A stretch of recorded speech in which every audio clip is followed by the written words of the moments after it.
Hello दोस्तों, आज की क्लास में हम लोग यूपी डीएलएड थर्ड सेमेस्टर के कंप्यूटर विषय के वर्ष 2023, 2022, 2021, 2020, 2019, 2018, 2017 और 2016 के सभी अति लघुत्तरीय प्रश्नों को एक ही वीडियो में पढ़ेंगे। पिछले क्लास में हम लोगों ने 2023 से 2016 तक के सभी बहुविकल्पी प्रश्नों को एक ही वीडियो में पढ़ लिया था। अगर आप लोगों ने नहीं देखा है तो डिस्क्रिप्शन में लिंक है, उस पर क्लिक करके आप देख सकते हैं। तो आइए आज की क्लास शुरू करते हैं। सबसे पहले आज हम लोग 2023 के क्वेश्चन पेपर को पढ़ेंगे। 2023 का पहला अति लघुत्तरीय प्रश्न है, प्रश्न संख्या 6। यहाँ पे 6 इसलिए लिखा है क्योंकि जो क्वेश्चन पेपर में कंप्यूटर के 6 से और 11 तक के जो प्रश्न होते हैं अति लघुत्तरीय के होते हैं। तो पहला प्रश्न है अति लघुत्तरीय का, सर्वर किसे कहते हैं? इसका उत्तर है सर्वर। हेडिंग लिख के लिखेंगे, कोई भी कंप्यूटर या कंप्यूटर या डिवाइस जो अनुप्रयोग या सेवा प्रदान करते हैं उन्हें सर्वर कहा जाता है। दूसरा प्रश्न है URI का पूरा नाम लिखिए। उत्तर, URI का पूरा नाम यूनिफॉर्म रिसोर्स आइडेंटिफायर है। एक URI वर्णों का एक अद्वितीय अनुक्रम है जो एक अमूर्त या भौतिक संसाधन की पहचान करता है, जैसे वेब पेज पर संसाधन, मेल पता, फ़ोन नंबर, किताबें, वास्तविक दुनिया की वस्तुएं जैसे लोग और स्थान, अवधारणाएं आदि। तो यहाँ पे पूछा है केवल URI का फुल फॉर्म ना, तो पूरा नाम तो केवल आप फुल फॉर्म ही लिखेंगे, कोई ज़रूरी नहीं है नीचे ये लिखने वाला, क्योंकि ये अति लघुत्तरीय का प्रश्न है। जितना पूछेगा आप उतना ही आंसर दीजिएगा।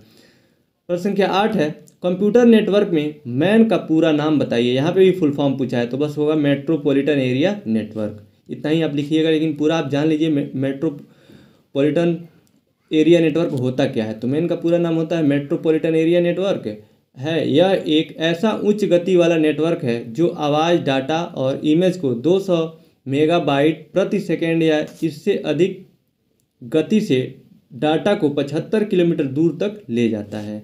यह लैन से बड़ा तथा वैन से छोटा नेटवर्क होता है। इस नेटवर्क के द्वारा एक शहर को दूसरे शहर से जोड़ा जाता है। यहाँ पे जो नेटवर्क होता है ना, 3 प्रकार का होता है, लैन, मैन और वैन। जो लैन होता है इसका जो लोकल एरिया नेटवर्क होता है इसका फुल फॉर्म, और ये इसका क्षेत्र बहुत कम होता है। और मैन का मेट्रोपॉलिटन एरिया नेटवर्क और वैन का फुल फॉर्म होता है वाइड एरिया नेटवर्क। ये बहुत बड़ा क्षेत्र होता है, पूरी दुनिया में जो नेटवर्क चलता है ना, तो वाइड एरिया नेटवर्क उसी के माध्यम से होता है। और मैन जो होता है एक शहर से दूसरे शहर को जोड़ता है। और ये लोकल एरिया नेटवर्क होता है लैन, ये बहुत छोटे क्षेत्र में यानी एक रूम में ही काम करता है, उस नेटवर्क को लैन कहते हैं। प्रश्न संख्या 9 है, डिजिटल श्यामपट्ट क्या है?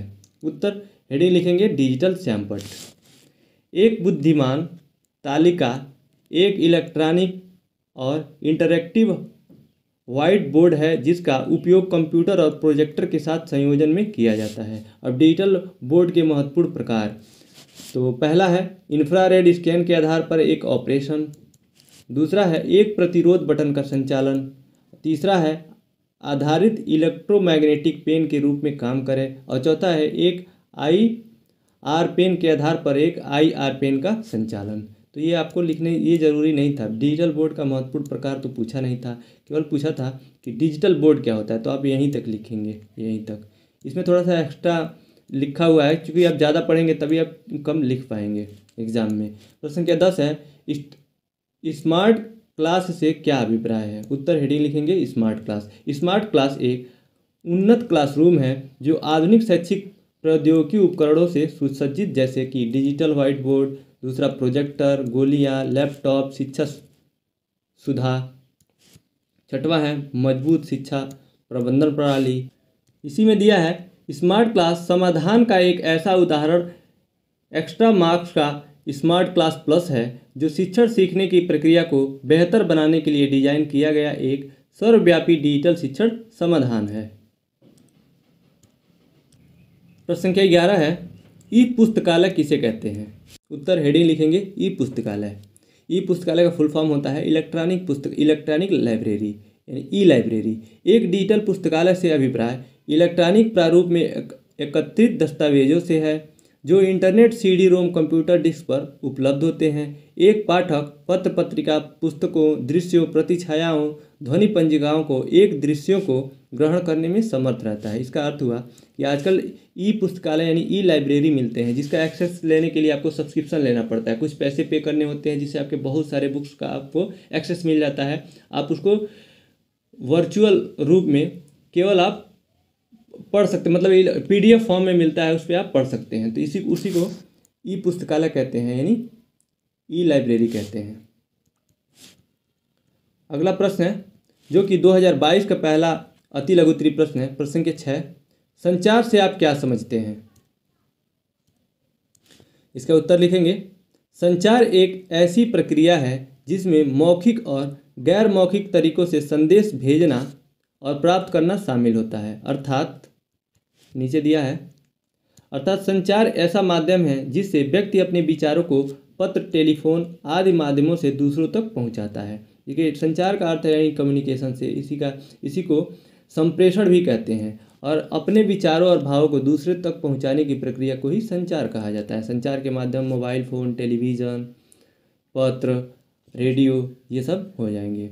अगला प्रश्न है प्रश्न के 7, सूचना एवं संचार प्रौद्योगिकी के कौन कौन से साधन हैं? उत्तर, सूचना एवं संचार प्रौद्योगिकी के साधन हैं इंटरनेट, ईमेल, रेडियो, उपग्रह, पर्सनल कंप्यूटर, टेलीफोन, रोबोट आदि।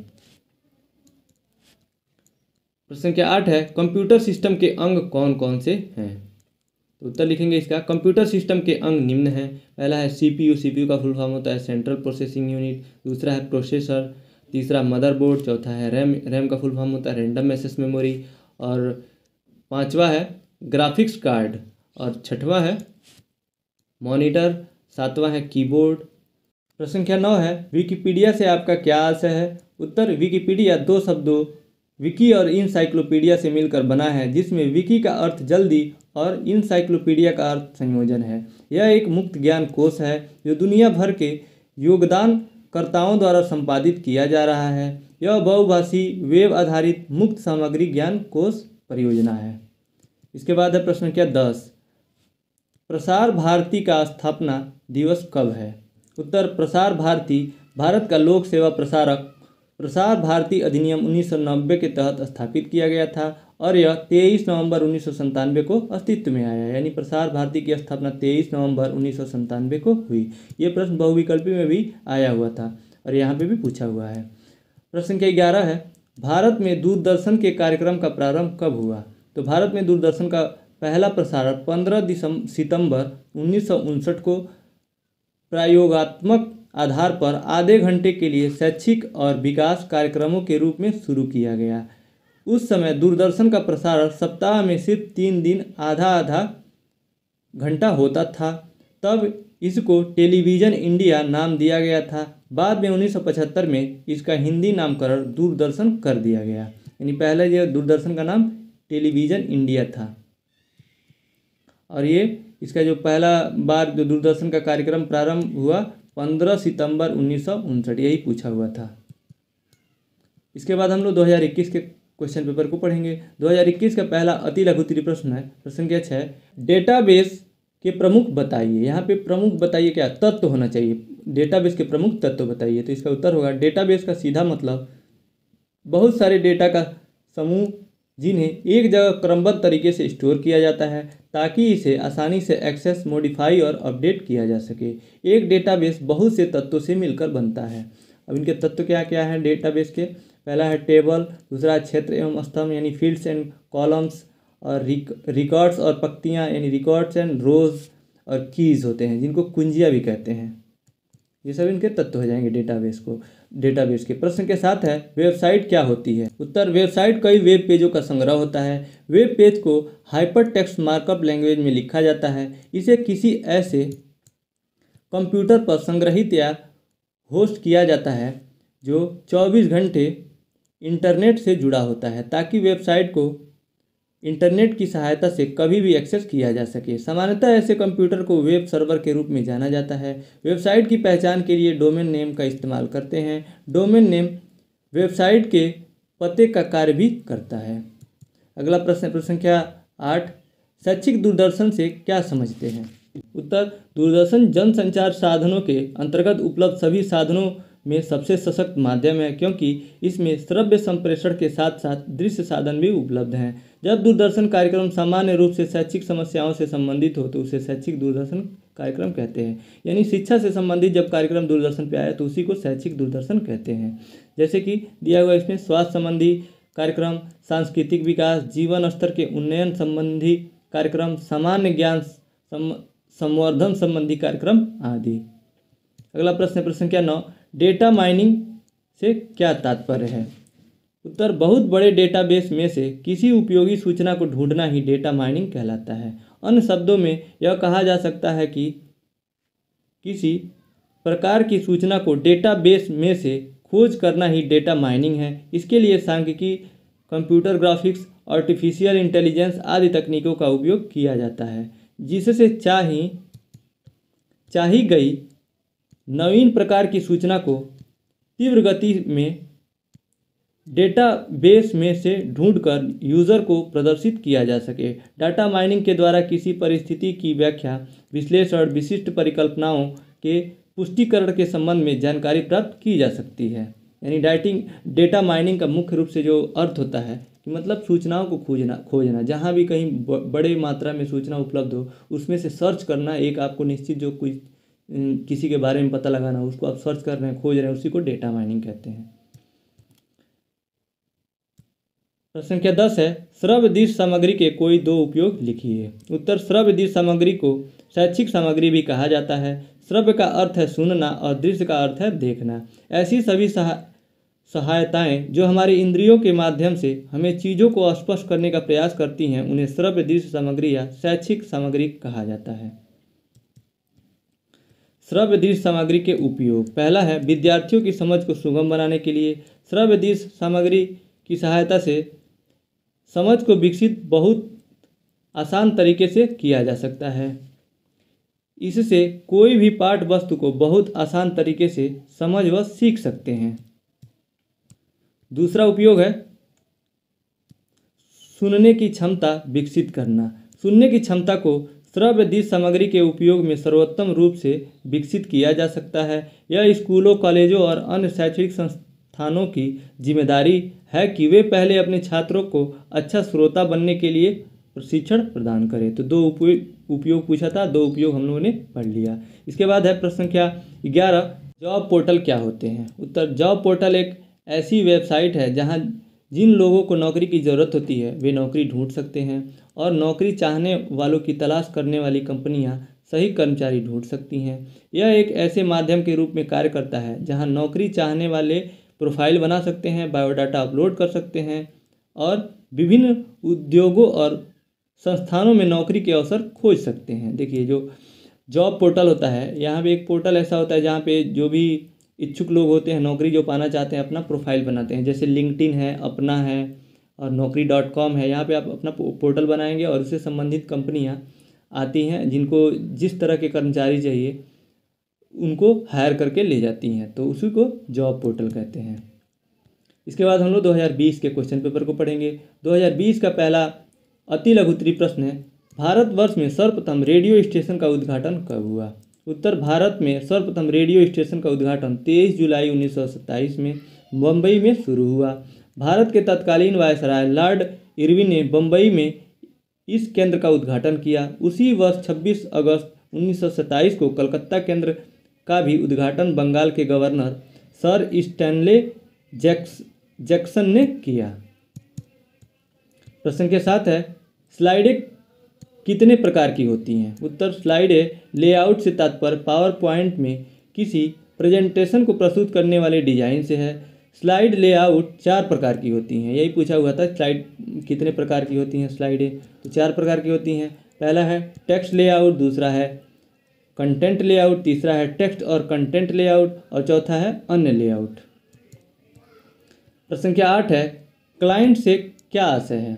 उत्तर, क्लाइंट सॉफ्टवेयर शब्द का उपयोग क्लाइंट कंप्यूटर और सर्वर के बीच इंटरफेस के रूप में कार्य करने वाले सॉफ्टवेयर को संदर्भित यानी रेफरेंस करने के लिए किया जाता है। उदाहरण के लिए, यदि आप अपने ईमेल की जांच के लिए माइक्रोसॉफ्ट आउटलुक का उपयोग करते हैं तो आउटलुक आपका ईमेल क्लाइंट सॉफ्टवेयर है जो आपके सर्वर से संदेश भेजने और प्राप्त करने की अनुमति देता है। प्रश्न संख्या 9 है, वेब ब्राउज़र से आप क्या समझते हैं? उत्तर, वेब ब्राउज़र हेडिंग लिखेंगे, वर्ल्ड वाइड वेब पर जानकारी तक पहुंचने के लिए उपयोग किया जाने वाला सॉफ्टवेयर एप्लीकेशन वेब ब्राउज़र कहलाता है। जब कोई उपयोगकर्ता कुछ जानकारी का अनुरोध करता है तो वेब ब्राउज़र वेब सर्वर से डेटा लाता है और फिर उपयोगकर्ता की स्क्रीन पर वेब पेज प्रदर्शित करता है। प्रश्न संख्या 10 है, स्मार्ट क्लास का क्या महत्व है। तो ये स्मार्ट क्लास अभी ऊपर पूछा हुआ था, लेकिन वहाँ पूछा हुआ था स्मार्ट क्लास किसे कहते हैं, यहाँ पे पूछा है स्मार्ट क्लास का महत्व क्या है।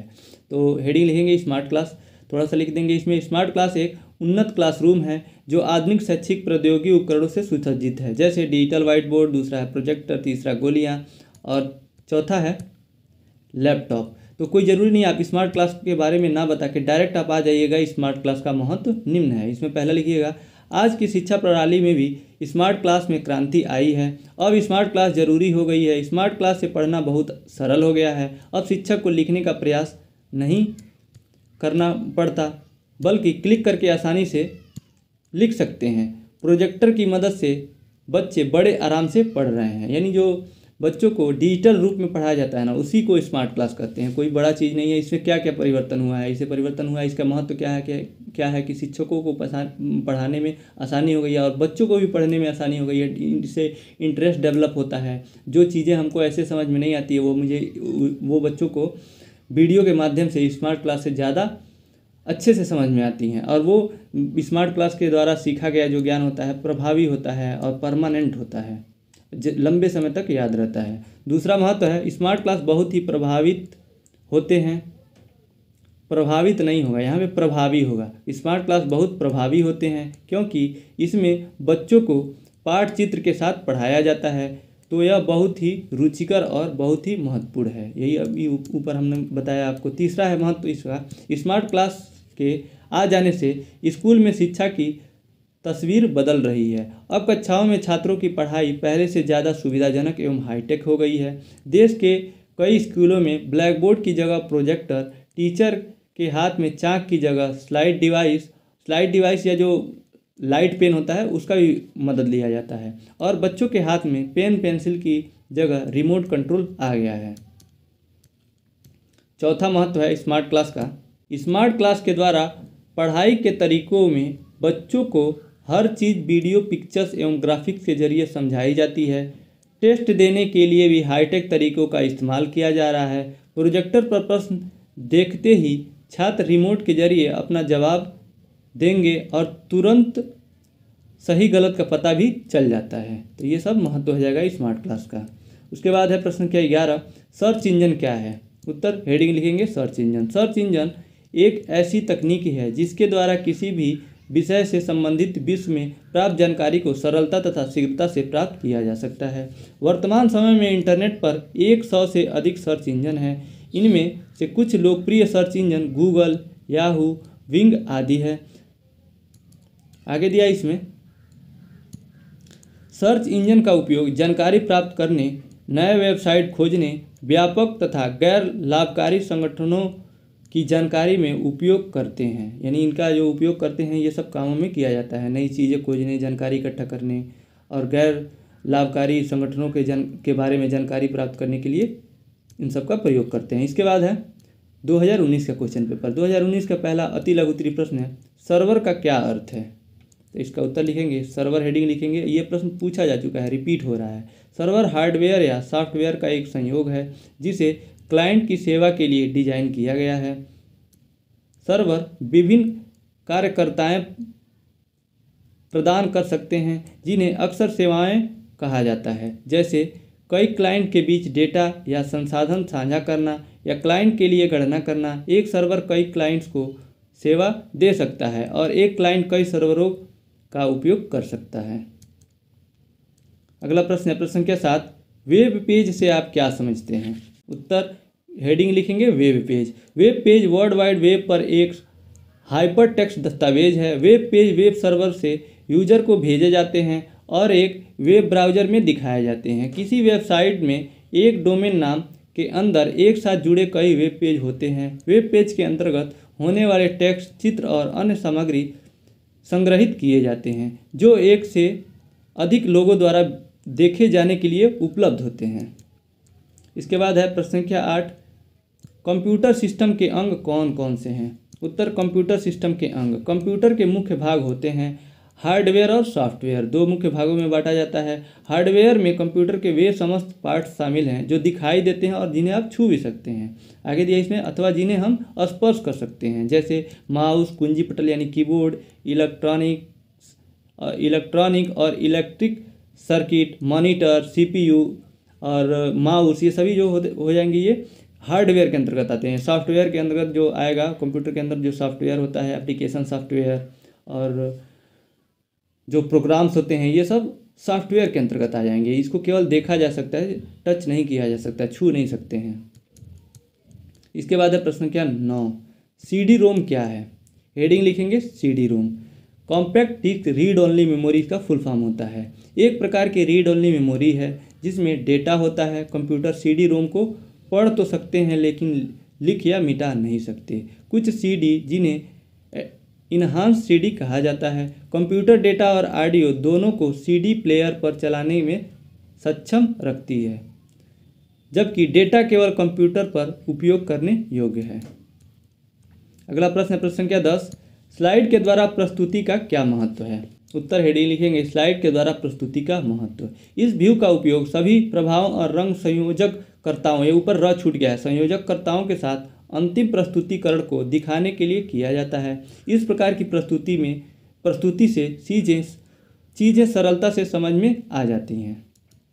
अगला प्रश्न है प्रश्न संख्या 11, ई बुक्स से आप क्या समझते हैं? तो ऊपर हम लोगों ने पढ़ा था ना ई लाइब्रेरी यानी ई पुस्तकालय पढ़ा था, यहाँ पे ई बुक्स दिया है। ई बुक्स को ई लाइब्रेरी में सेव किया जा सकता है। ये इलेक्ट्रॉनिक बुक होता है जिसको पीडीएफ फॉर्म में केवल पढ़ सकते हैं। इसको एक्सेस करने के लिए बहुत सारे ऐप आते हैं, जैसे कुकू एफएम आता है और बहुत सारे ऐप हैं, तो इसको पढ़ते हैं ई बुक्स।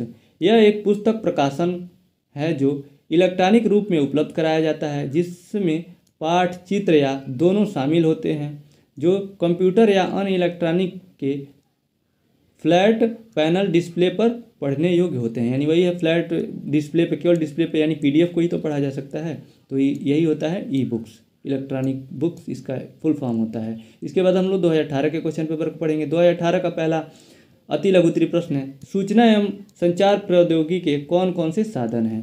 यानी सूचना किसके किसके माध्यम से भेजा जा सकता है दूसरे व्यक्ति तक? तो इसका उत्तर हो जाएगा सूचना एवं संचार प्रौद्योगिकी के साधन निम्न है। पहला है मोबाइल, संगणक यानी कंप्यूटर, तीसरा रेडियो, चौथा दूरदर्शन, पांचवा इंटरनेट, छठवां ईमेल, सातवां है वीडियो कॉन्फ्रेंसिंग और आठवां है दूरध्वनियाँ इत्यादि। तो ये इतने सारे साधन हैं और बहुत सारे साधन होते हैं सूचना के। प्रश्न के साथ है प्रौद्योगिकी से आप क्या समझते हैं? उत्तर प्रौद्योगिकी का हिंदी इंग्लिश होता है टेक्नोलॉजी, टेक्नोलॉजी का ही हिंदी है प्रौद्योगिकी। किसी कौशल या स्किल करने अथवा वस्तु बनाने में नवीनता ज्ञान का अनुप्रयोग प्रौद्योगिकी कहलाता है, यानी टेक्नोलॉजी कहलाता है। नई नई जो तरीके होते हैं उनको प्रस्तुत करने का और उसको सही ढंग से प्रयोग करने का, उसी को टेक्नोलॉजी कहते हैं। इसी में आगे दिया हुआ है, हम अपने चारों ओर जो भी विकास देख रहे हैं वो सब प्रौद्योगिकी यानी टेक्नोलॉजी से ही संभव हुआ है।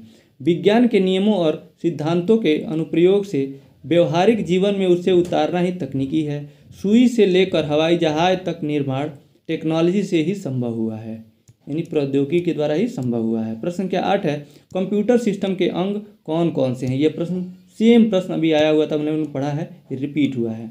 तो उत्तर लिखेंगे इसका, कंप्यूटर सिस्टम के अंग निम्नलिखित हैं। पहला है इनपुट आउटपुट डिवाइस, दूसरा है स्टोरेज यूनिट, तीसरा है मॉनिटर, चौथा है कंप्यूटर मेमोरी और पांचवा है सिस्टम यूनिट, छठवां संचार और आठवां कीबोर्ड।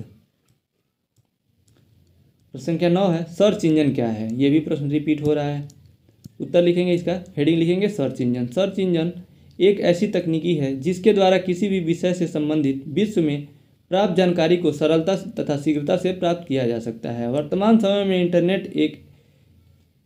इंटरनेट पर 100 से अधिक सर्च इंजन हैं। इनमें से कुछ लोकप्रिय सर्च इंजन जैसे गूगल, याहू, विंग आदि है। सर्च इंजन का उपयोग जानकारी प्राप्त करने, नए वेबसाइट खोजने, व्यापार तथा गैर लाभकारी संगठनों की जानकारी में उपयोग करते हैं। तो ये प्रश्न हम लोगों ने पढ़ लिया था।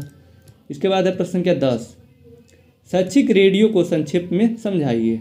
उत्तर शैक्षिक रेडियो, हेडिंग लिखेंगे शैक्षिक रेडियो शैक्षिक उद्देश्यों के लिए एक माध्यम के रूप में रेडियो प्रसारण के उपयोग को संदर्भित करता है। यह मीडिया का एक रूप है जो श्रोताओं विशेषकर बच्चों और छात्रों की शैक्षिक सामग्री प्रदान कर सकता है। शैक्षिक रेडियो कार्यक्रम का उद्देश्य विषयों की एक विस्तृत श्रृंखला को कवर करते हुए ऑडियो सामग्री के उपयोग के माध्यम से पढ़ाना और सूचित करना है। देखिए, शैक्षिक रेडियो का अर्थ है कि रेडियो पे जो शिक्षा से संबंधित कार्यक्रम प्रस्तुत किए जाते हैं ना, तो उसी को शैक्षिक रेडियो कहते हैं। इसके पहले प्रश्न आया हुआ था शैक्षिक दूरदर्शन किसे कहते हैं, तो वहाँ हम लोगों ने डिफिनीशन पढ़ा था कि शैक्षिक शिक्षा से संबंधित जो भी कार्यक्रम प्रस्तुत किए जाते हैं दूरदर्शन पे, उसको शैक्षिक दूरदर्शन कहते हैं। वैसे ही रेडियो पे शिक्षा से संबंधित प्रस्तुत कार्यक्रम शैक्षिक रेडियो कहलाता है। प्रश्न संख्या 11 है, टेली कॉन्फ्रेंसिंग के कितने प्रकार हैं? टेली कॉन्फ्रेंसिंग के प्रकार पूछा है, इसका उत्तर होगा टेली कॉन्फ्रेंसिंग के प्रकार आप हेडिंग लिखेंगे। यह 3 प्रकार के होते हैं। पहला है ऑडियो कॉन्फ्रेंसिंग, यानी इसमें 2 या 2 से अधिक व्यक्ति द्वारा बातचीत की जाती है। यह व्यक्ति से व्यक्ति तक टेलीफोन या स्वाभाविक प्रसार है। इसका अर्थ है कि इसमें चेहरा नहीं दिखेगा, केवल बात होती है। ऑडियो रूप में जो बात होता है ना, उसी को ऑडियो कॉन्फ्रेंसिंग कहते हैं। दूसरा है वीडियो, तो वीडियो रूप में जो बात होता है, एक दूसरे के सामने लगेगा कि बैठ के बात कर रहे हैं, दिखेगा, तो उसको वीडियो कॉन्फ्रेंसिंग कहते हैं। इसमें पढ़ते हैं, इसमें दूरदर्शन तथा श्रव्य साधनों के प्रयोग द्वारा आमने सामने वार्तालाप की जाती है, यानी वही है वीडियो के द्वारा बातचीत, वीडियो कॉन्फ्रेंसिंग। तीसरा है कंप्यूटर कॉन्फ्रेंसिंग। कंप्यूटर कॉन्फ्रेंसिंग, इस कॉन्फ्रेंसिंग में भाग लेने वालों को विषय वस्तु तथा ग्राफिक्स का संप्रेषण किया जाता है, जो टाइप राइटर टर्मिनल के द्वारा कंप्यूटर से जुड़े रहते हैं। इसके बाद है 2017 का क्वेश्चन पेपर। 2017 का पहला अति लघु उत्तरीय प्रश्न है, कंप्यूटर का आविष्कार किसने किया था? उत्तर, कंप्यूटर का आविष्कार चार्ल्स बेबेज ने किया था। चार्ल्स बेबेज को कंप्यूटर का पिता माना जाता है। ये फर्स्ट सेमेस्टर में भी पूछा हुआ था प्रश्न। प्रश्न के साथ है, कंप्यूटर की शिक्षा का क्या अर्थ है? उत्तर, कंप्यूटर शिक्षा का अर्थ है कंप्यूटर और सूचना प्रौद्योगिकी ICT से संबंधित ज्ञान और कौशल प्राप्त करना। यह शिक्षा हमें सिखाती है कि कंप्यूटर कैसे काम करते हैं, उनका उपयोग कैसे करें और उनसे लाभ कैसे उठाएं। कंप्यूटर शिक्षा प्राप्त करने के लिए किसी विशेष योग्यता की आवश्यकता नहीं होती है। अपनी रुचि और आवश्यकता के अनुसार कंप्यूटर शिक्षा प्राप्त कर सकते हैं। प्रश्न संख्या 8 है, सूचना के कोई 2 गुणों को बताइए। उत्तर, सूचना के 2 गुण निम्नलिखित हैं। इतना आप लिख के और नीचे लिख सकते हैं। पहला है शुद्धता, यानी एक्यूरेसी। शुद्धता से हमारा अभिप्राय यह है कि सूचना जिस डेटा पर आधारित हो वह सटीक व शुद्ध हो, यानी जो भी सूचना किसी को दिया जा रहा है वो शुद्ध हो, बिल्कुल सही हो। और दूसरा है अर्थपूर्ण, यानी मीनिंगफुल। सूचना अर्थपूर्ण और विषय से अनुरूप ही होनी चाहिए ताकि वह उपयोगी सिद्ध हो सके। तीसरा है उपलब्धता, यानी अवेलेबिलिटी। सूचना हमें कम से कम समय में उपलब्ध रहनी चाहिए। और चौथा है अनुरूपता, यानी रिलेवेंसी।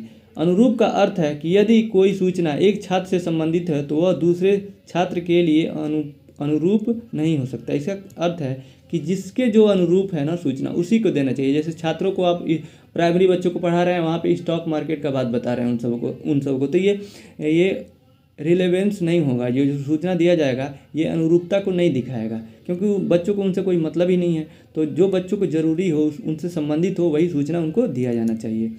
इसके बाद है प्रश्न संख्या 9, भारत में इंटरनेट सेवा का विकास कब हुआ था? उत्तर, भारत में इंटरनेट की शुरुआत 1986 में हुई और शुरुआत में यह केवल शैक्षिक और अनुसंधान समुदाय के लिए उपलब्ध था। भारत में इंटरनेट तक आम जनता की पहुंच 15 अगस्त 1995 को शुरू हुई।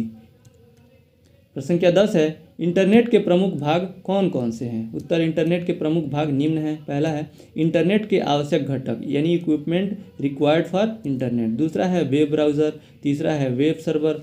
और चौथा है डोमेन नेम।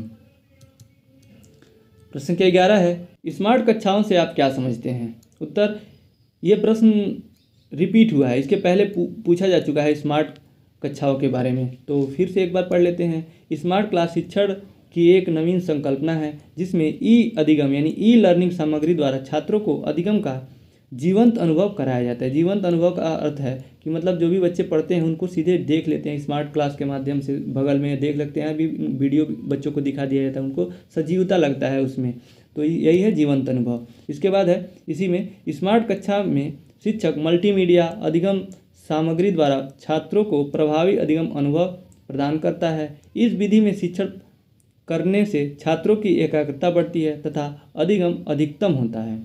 प्रत्ययों के स्पष्टीकरण में स्मार्ट क्लास सामान्य कक्षा की अपेक्षा अधिक प्रभावशाली होती है। इसके बाद हम लोग 2016 के क्वेश्चन पेपर को पढ़ेंगे। 2016 का पहला अति लघु उत्तरीय प्रश्न है, संचार किसे कहते हैं, यानी कम्युनिकेशन किसे कहते हैं। तो इसका हेडिंग लिखेंगे संचार, और इसमें लिखेंगे संचार का अर्थ है साझा, दो या दो से अधिक लोगों के बीच सूचनाओं अथवा संदेशों व विचारों का आदान प्रदान ही संचार कहलाता है। इसी को संप्रेषण भी कहते हैं। संचार के मुख्य घटक संदेश, प्रेषक और प्राप्तकर्ता व माध्यम है। प्रश्न संख्या 7 है, प्रोटोकॉल क्या होता है। हेडिंग लिखेंगे प्रोटोकॉल। प्रोटोकॉल नियमों का एक समूह होता है जिसका इस्तेमाल एक कंप्यूटर से दूसरे कंप्यूटर में डेटा को ट्रांसफ़र करने में किया जाता है। यहाँ पे में रहेगा, करने में किया जाता है। बिना प्रोटोकॉल के हम इंटरनेट का इस्तेमाल नहीं कर सकते हैं। उदाहरण HTTP एक वेब ब्राउज़र और वेब सर्वर के बीच डेटा भेजने और प्राप्त करने के लिए उपयोग किया जाने वाला एक प्रोटोकॉल है। अगला प्रश्न है प्रश्न संख्या 8, सर्वर का क्या अर्थ है।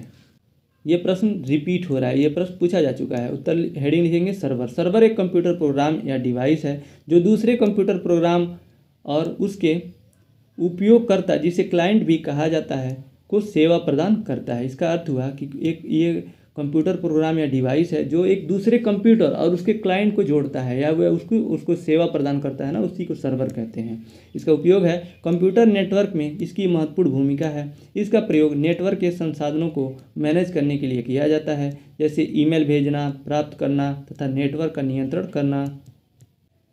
यह तेज गति से कार्य करता है। ज़्यादातर कंप्यूटर नेटवर्क में एक से अधिक सर्वर का उपयोग किया जाता है और प्रत्येक सर्वर का अपना खास काम होता है। प्रश्न संख्या 9 है, फुल डुप्लेक्स मोड क्या है। उत्तर फुल डुप्लेक्स मोड। हेडिंग लिखेंगे यह एक संचार मोड है जिसमें दो उपकरण एक साथ डेटा भेजे और प्राप्त कर सकते हैं। यह एक ही समय में दोनों दिशाओं में डेटा प्रवाह की अनुमति देता है, जिससे संचार की गति और दक्षता में वृद्धि होती है। इसको एक एग्जाम्पल के माध्यम से समझते हैं, आपको फुल डुप्लेक्स समझ में आ जाएगा। जैसे कि जो पुराने डिवाइस आते हैं, मोबाइल जो भी आता है, उसमें अगर आप हॉटस्पॉट ऑन करेंगे तो वाईफाई बंद करना पड़ेगा, अगर जो आप वाईफाई ऑन करेंगे तो हॉटस्पॉट बंद करना पड़ेगा। दोनों एक साथ काम नहीं करता है। लेकिन जो लेटेस्ट जो मोबाइल आ रहा है उसमें आप किसी पब्लिक वाईफाई से आप वाईफाई लेके उसको हॉटस्पॉट अपने मोबाइल में ऑन करके किसी दूसरे कंप्यूटर या मोबाइल या किसी डिवाइस को हॉटस्पॉट दे भी सकते हैं। तो ये फुल डुप्लेक्स का एक एग्जांपल हो जाएगा। एक वाईफाई के जरिए किसी से जुड़ के अब अपने हॉटस्पॉट के माध्यम से उसी नेटवर्क को दूसरे को दे देना, यानी ये दोनों काम एक साथ हो रहा है ना, डाटा लिया भी जा रहा है, डाटा दिया भी जा रहा है। तो यही फुल डुप्लेक्स का एग्जाम्पल है। मुझे उम्मीद है आपको समझ में आ गया होगा। अगला प्रश्न देखते हैं, प्रश्न संख्या 10, सर्च इंजन क्या करता है। सर्च इंजन का काम बताना है। तो उत्तर लिखेंगे इसका, सर्च इंजन एक ऐसा सॉफ्टवेयर है जिसे इंटरनेट के द्वारा चलाया जाता है और जहां पर हम किसी भी प्रकार की सूचना की खोज कर सकते हैं। हम जो भी जानकारी ढूंढना चाहते हैं या फिर ढूंढते हैं, जिसके अनुसार सर्च इंजन द्वारा हमें कई सारे विकल्प प्रदान किए जाते हैं। उनमें से जो हमें सबसे अधिक उत्तम लगता है, हम उसी उत्तर पर जाकर अपनी खोज खत्म कर लेते हैं। इसी में आगे दिया है कुछ मुख्य लोकप्रिय सर्च इंजन के नाम, याहू, गूगल, अल्टा विस्टा तथा MSN आदि है। ये प्रश्न भी रिपीट हुआ है। इसके बाद है प्रश्न संख्या 11, जो कि इस क्लास का अंतिम प्रश्न है। DBMS का पूरा नाम क्या है। उत्तर DBMS का पूरा नाम डाटाबेस मैनेजमेंट सिस्टम है। इसको हिंदी में कहते हैं डाटाबेस प्रबंधन प्रणाली। किसी संगठन या व्यक्ति के लिए डेटा को कुशलतापूर्वक संग्रहित करने के लिए DBMS का उपयोग किया जाता है। DBMS कंप्यूटर सॉफ्टवेयर की एक एप्लीकेशन है। तो इसी के साथ आज हम लोग कंप्यूटर विषय के 8 सालों के अति लघु उत्तरीय प्रश्नों को पढ़ लिया। इसके अलावा अगर आप 3rd सेमेस्टर के किसी भी सब्जेक्ट का प्रीवियस ईयर देखना चाहते हैं तो नीचे डिस्क्रिप्शन में लिंक दिया हुआ है, उसमें आपको 2023 से 2016 तक के सभी वर्षों का प्रीवियस ईयर मिल जाएगा। उस पर क्लिक करके आप देख सकते हैं। और राजन सीरीज के भी सभी सब्जेक्ट के प्लेलिस्ट का लिंक अलग अलग दिया हुआ है, उस पर क्लिक करके आप राजन सीरीज भी देख सकते हैं। इस वीडियो को देखने के लिए आपका बहुत बहुत धन्यवाद दोस्तों।